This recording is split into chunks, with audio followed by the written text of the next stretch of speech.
ஓம் சாந்தி 16/12/2023 சாகார முரளி.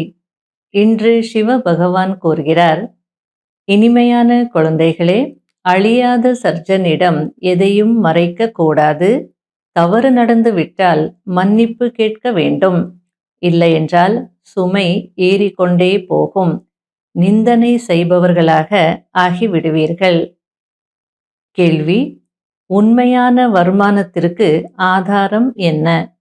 முன்னேற்றத்தில் ஏன் தடை ஏற்படுகிறது? பதில்: உண்மையான வருமானத்திற்கு ஆதாரம் படிப்பாகும். ஒருவேளை சரியாக படிக்கவில்லை என்றால் உண்மையான வருமானம் செய்ய முடியாது. எப்போது சகவாசம் சரியில்லையோ அப்போதுதான் முன்னேற்றத்தில் தடை ஏற்படுகிறது. கெட்ட சகவாசம் இருந்தது என்றால் படிக்க மாட்டார்கள், ஃபெயிலாகி விடுவார்கள்.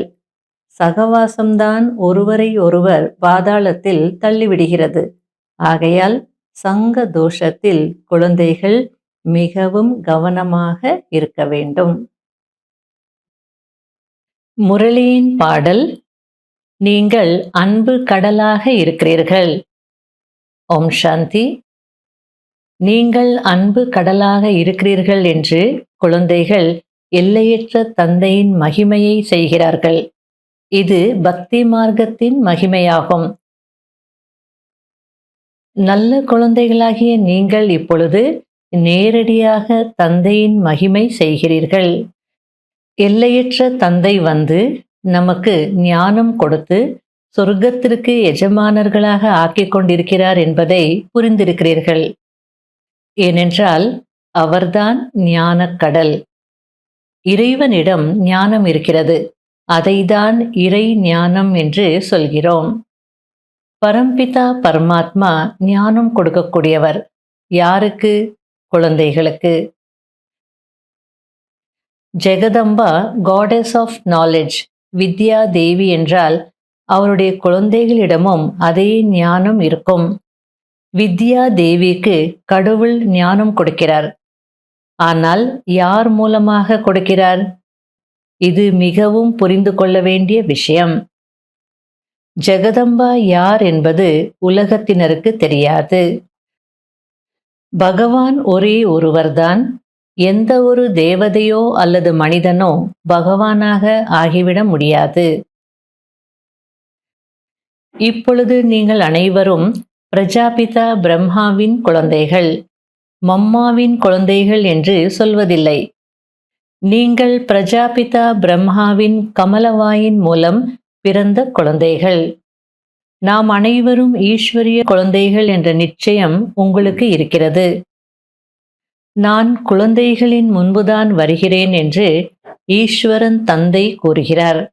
அவர்கள்தான் என்னை அறிவார்கள்.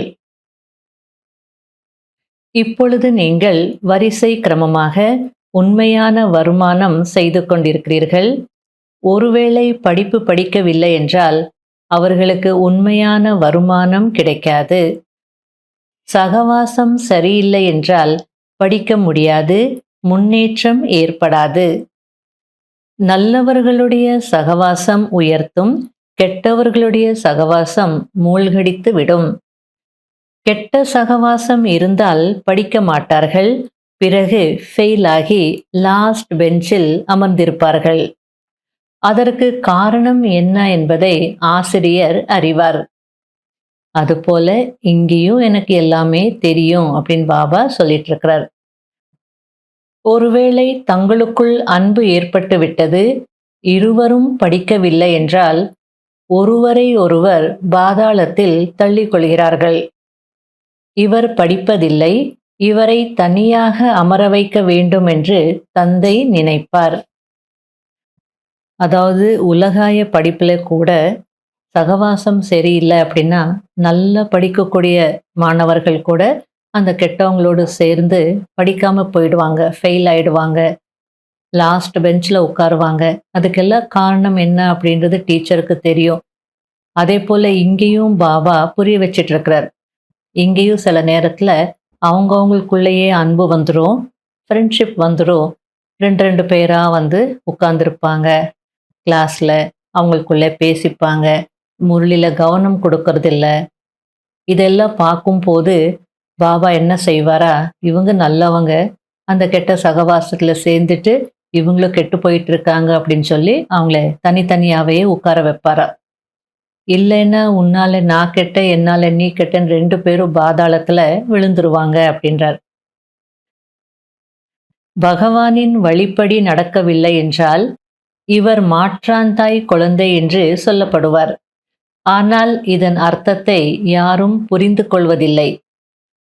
யாராவது படிக்கவில்லை என்றால் பிறகு தூய்மையற்றவரிலும் தூய்மையற்றவராகவே இருந்து விடுகின்றனர். ஃபெயிலாகி ஓடிவிடுவார்கள் என்பதை நீங்கள் அறிவீர்கள். எனவே தந்தை, ஓ ராவணனே, நீ என்னுடைய குழந்தைகளை விழுங்கிவிட்டாய், எவ்வளவு சக்திசாலியாக இருக்கிறாய் என்று கூறுகிறார். குழந்தைகள் சைத்தானின் வழிப்படி நடக்க ஆரம்பித்து விடுகிறார்கள், ஸ்ரீமத் படி நடப்பதில்லை. ஒவ்வொரு அடியிலும் நான் பாபாவின் வழிப்படி நடப்பேன் என்று தனக்குள் உறுதி எடுத்துக்கொள்ள வேண்டும். யார் ஸ்ரீமத் படி நடக்கவில்லையோ அவர்களை அசுர வழிப்படி நடப்பவர்கள் என்றுதான் சொல்ல முடியும். ஈஸ்வரிய குழந்தைகளின் நடத்தை மிக ராயலாக இருக்க வேண்டும். எனவேதான் ஸ்ரீமத் மூலம் 5 விகாரங்கள் என்ற ராவணன் மீது வெற்றி அடைய வேண்டும் என்று தந்தை கூறுகிறார். சிலர் 5% ஸ்ரீமத் படி நடக்கிறார்கள், சிலர் 10% நடக்கிறார்கள், அதுவும் கணக்கு இருக்கிறது. மம்மா யார் என்பதை புரிய வைக்க வேண்டும் அல்லவா? இவர் சரஸ்வதி, பிரம்மாவின் மகள், வாய்வழி வந்த வம்சாவளி என்பதை புரிய வைக்க வேண்டும். புரிய வைப்பதற்கு உங்களுக்குள் மிகுந்த போதை இருக்க வேண்டும். குருட்டு நம்பிக்கையுடன் பூஜை செய்து கொண்டிருக்கிறார்கள்.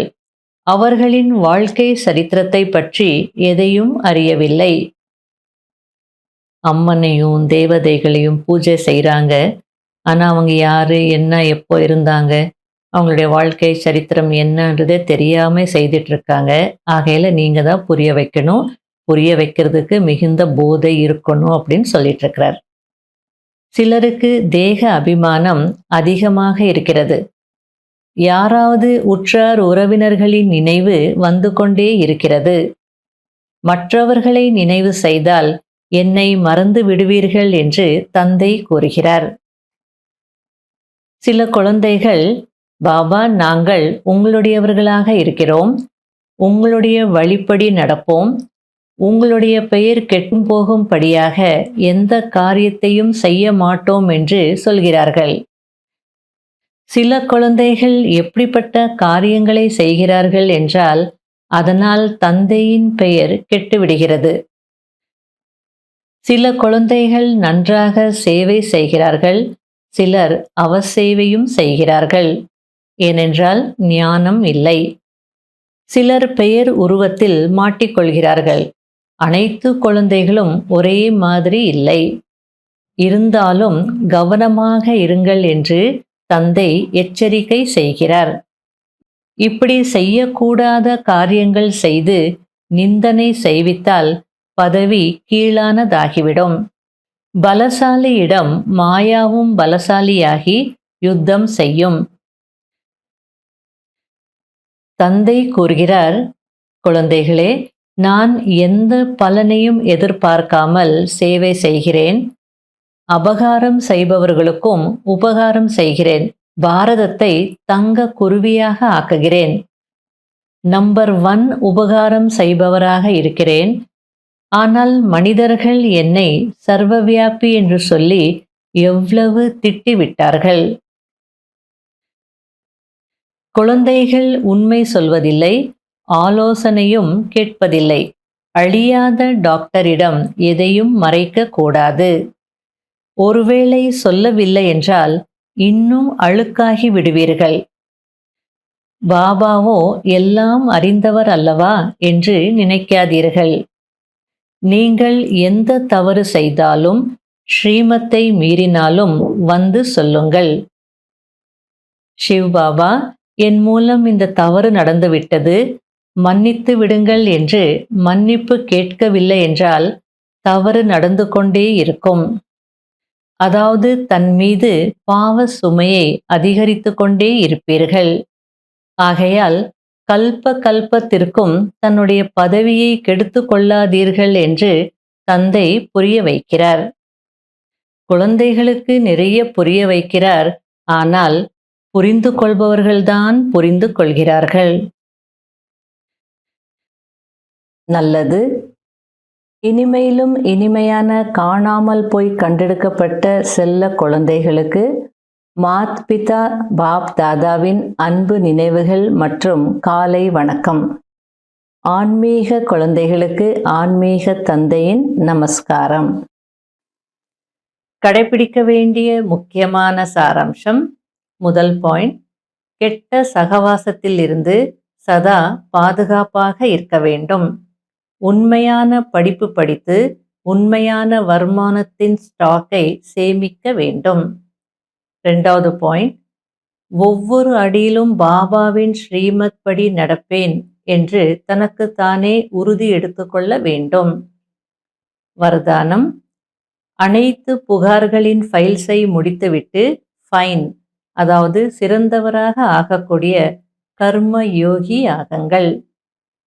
எப்படி ஆத்மா மற்றும் ஷரீரம் கம்பைண்டாக இருந்தது என்றால் வாழ்க்கை இருக்கிறது, அதேபோல் கர்மம் மற்றும் யோகம் கம்பைண்டாக இருக்க வேண்டும். 2 அல்லது 3 மணி நேரம் யோகா செய்யக்கூடிய யோகி அல்ல, ஆனால் யோகி வாழ்க்கை வாழக்கூடியவர்கள். அப்படிப்பட்டவர்களின் யோகா இயல்பானதாக மற்றும் சகஜமாக இருக்கும். அவர்களுடைய யோகா துண்டிக்கப்படுவதும் இல்லை, எனவே உழைக்க வேண்டிய அவசியமும் இல்லை. அவர்கள் எந்த விதமான புகார் செய்வதற்கான அவசியமே இருக்காது. நினைவில் இருப்பதினால் அனைத்து காரியங்களும் தானாகவே வெற்றிகரமானதாக ஆகிவிடுகிறது. ஃபைன் ஆகுபவர்களுடைய அனைத்து ஃபைல்ஸும் முடிந்து விடுகிறது. ஏனென்றால் யோகி வாழ்க்கை அனைத்து பிராப்திகளின் வாழ்க்கை ஆகும். ஸ்லோகன், ஒவ்வொரு நேரமும் செய்விப்பவர் தந்தையின் நினைவு இருந்தது என்றால் நிரந்தர யோகி ஆகி விடுவீர்கள். ஓம் சாந்தி. இன்றைய அவ்யக்த சமிகை. நான் பூஜ்ய ஆத்மா, அதாவது பூஜைக்குரிய ஆத்மா. இதை சதா நினைவில் வைத்துக் கொள்ளுங்கள். பூஜ்ய ஆத்மா என்றால் சதா தூய்மையானவர், ஒருபோதும் தேக பார்வை இருக்கக்கூடாது. இதில் மற்றவர்களை குறை சொல்லி தன்னை கவனக்குறைவானவர்களாக ஆக்கிக் கொள்ளாதீர்கள். அதாவது சில நேரங்கள்ல அவங்க பார்க்குற பார்வையே சரியில்லை, தேக அபிமான பார்வையில பார்க்குறாங்க அப்படின்னு அவங்க மேல பழிய போட்டுடுவாங்க. அதுக்கு பாபா சொல்லிட்டு இருக்கிறார்.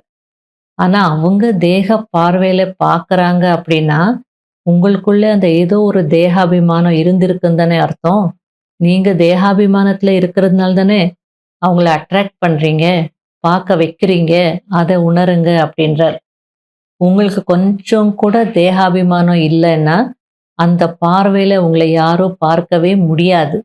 ஆகையால மற்றவர்களை குறை சொல்லிட்டே நீங்க கவனக்குறைவானவர்களாக இருக்காதீங்க அப்படின்றார். மனதின் சங்கல்பத்தில் கூட எந்த தேகதாரியின் கவர்ச்சியிலும் வருவது என்பது பற்றின் அடையாளம். இது மகா பாவமாகும். ஆகையால் சேவையின் சம்பந்தத்தில் வந்தாலும் மகா பாவத்திலிருந்து விடுபட்டு இருங்கள். இப்போ சேவையினுடைய சம்பந்தத்துல வர வேண்டியதா இருக்கும். எல்லாரும் ஆத்மா அபிமானியாக இருப்பாங்கன்னு சொல்ல முடியாது. தேக அபிமானத்திலையும் இருப்பாங்க.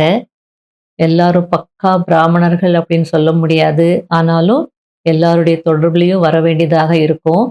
ஆகையால இந்த விஷயத்துல ரொம்ப எச்சரிக்கையா இருக்கணும். எந்த தேகதாரின் கவர்ச்சியிலும் வரக்கூடாது. வந்துட்டோம்னாலே பற்று இருக்குன்னு அர்த்தம். இதுதான் பற்றின் அடையாளம் அப்படின்னு சொல்றார். அப்படின்னா எந்த விதமான பிசிக்கல் அட்ராக்ஷன் கிடையாது. ஆனால் அவங்க பிடிச்சிருக்கு, அவங்க குணம் பிடிச்சிருக்கு, அவங்க கிட்ட பேச பிடிச்சிருக்கு, அவங்களோட சேவை செய்ய பிடிச்சிருக்கு, அவங்க சுபாவம் பிடிச்சிருக்கு அப்படின்னு கொஞ்சம் அந்த பக்கம் சாஞ்சாலே அது பற்றுதான்.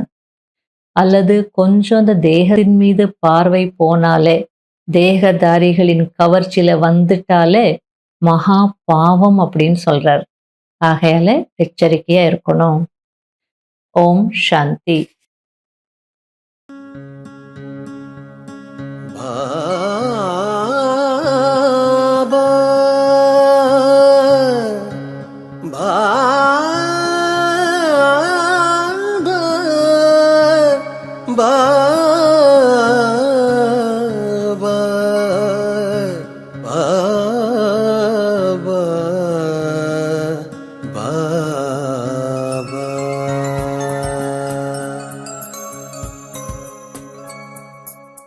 சுடர்விடும் ஜோதியிலே சுந்தரன் உன்னை கண்டோம். சுடர்விடும் ஜோதியிலே சுந்தரன் உன்னை கண்டோம். ஊனுயிரை மனம் மறந்து உன்னையே நினைந்திருப்போம்.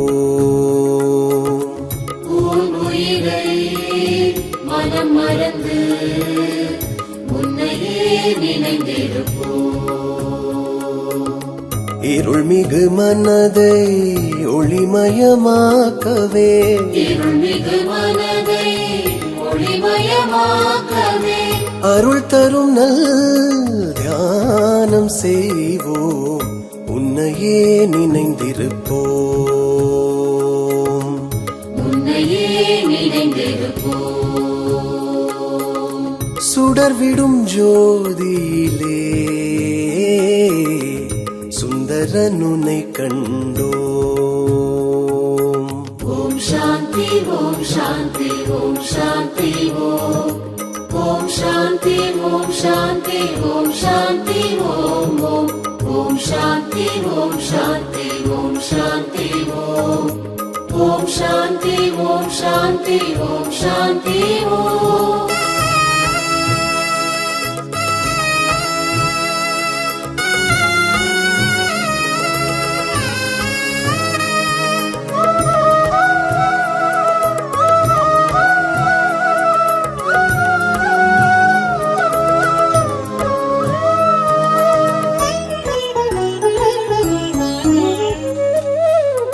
அன்பருள் வழங்குபவர், ஒப்பில்லாத ஒளியவர், அண்ட சகாசரமாய் உருவான முதல்வன். சித்தத்திலே சிவனின் திருவருள் நிறையவே, சித்தத்திலே சிவனின் திருவருள் நிறையவே, ஞானத்தை அடையும் தத்துவம் காண்போமே, தத்துவம் காண்போமே. சுடர்விடும் ஜோதியிலே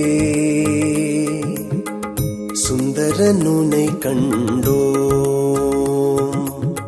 சுடர்விடும் ஜோதியிலே சுந்தரன் உன்னை கண்டோம். ஊனுயிரை மனம் மறந்து உன்னையே நினைந்திருப்போம்.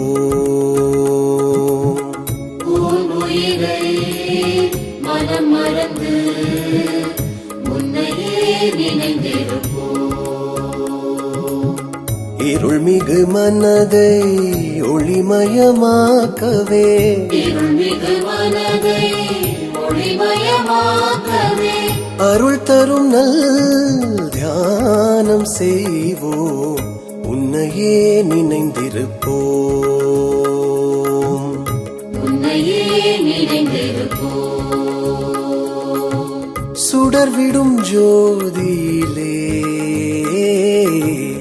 சுந்தரன் உன்னை கண்டோம்.